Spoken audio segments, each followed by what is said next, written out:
Annonceurs, chefs d'entreprise et autres. Bref, population d'ici et d'ailleurs. Cet espace vous est réservé pour la promotion de vos produits et activités.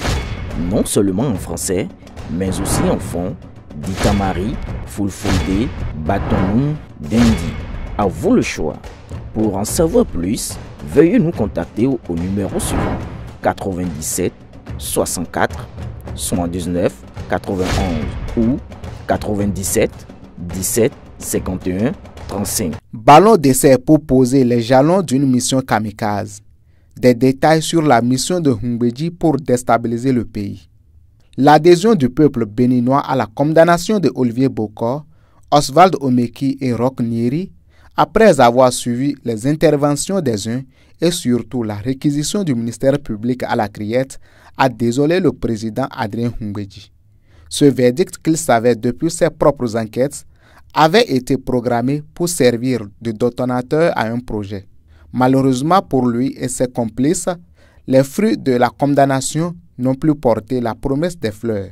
Les Béninois sont aujourd'hui plutôt déçus de l'égarement de ces deux anciens collaborateurs de Patrice Talon. Voilà pourquoi, tout agité, l'octogénaire s'est jeté d'emblée dans le deal en évoquant son objet. Le projet découle en effet d'une entente de la plupart des personnes exilées du fait de leur situation avec la justice de leur pays pour rentrer ensemble le même jour dans un même avion.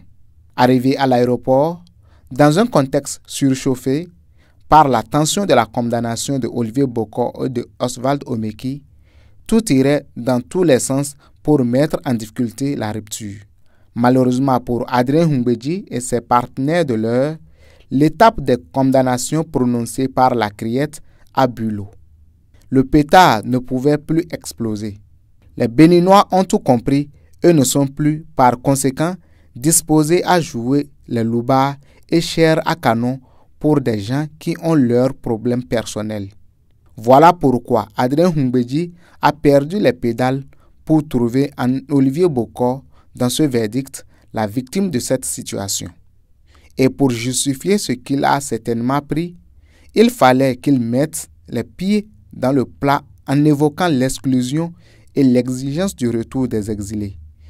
Mais il n'aura pas ce qu'il veut.